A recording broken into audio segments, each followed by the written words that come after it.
Well, hello, my name is Stephen Hogger, and today we're going to talk about the most helpful D&D story do-it-yourself story builder.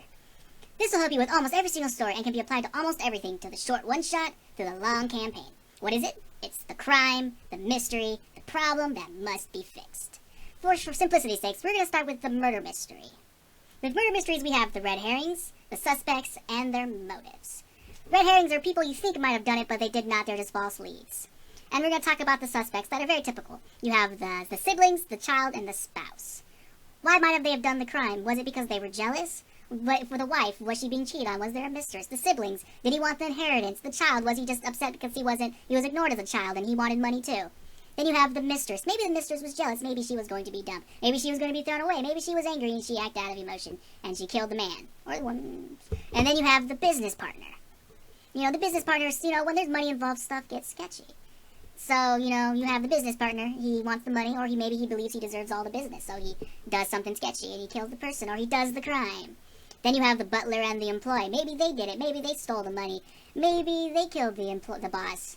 Maybe they weren't getting paid enough. What's the reasons why they did it? Maybe they were getting fired, maybe they wanted a raise, maybe they worked very, very hard and they didn't get recognition. Then you have the enemy or the rival. Why may he have done it? Why may he have stolen the money, or killed the boss, or sabotaged or framed somebody?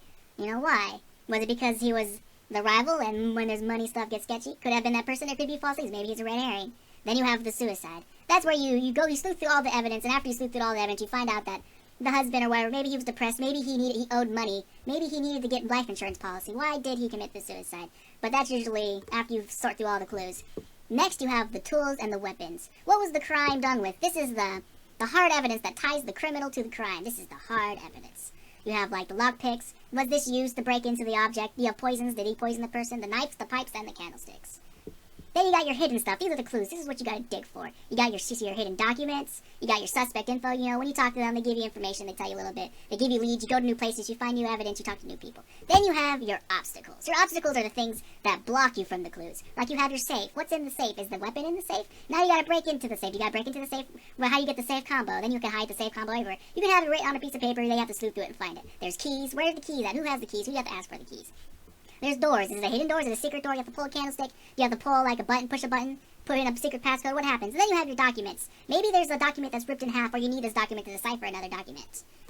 And so far, that's basically everything you should need to start a very complex story with clues and mysteries and red herrings and suspects, where you can have this grand scheme. It doesn't have to be a murder mystery. It could be anything from who robbed this place, why is this person stealing, is there extortion, basically all the crimes you can think of.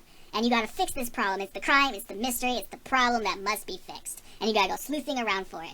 And this is basically the basic outline for basically almost every single story you can make. There's other stories that are more two-dimensional, but for this, if you just want to have that big, grandiose mystery into the story, this is basically the most simplest template you can add to any do-it-yourself story. And you can do this template within 5 minutes. You can roll some dice, pick up, decide some motives, give everyone else motives that, I say have at least a good 7-5 suspects.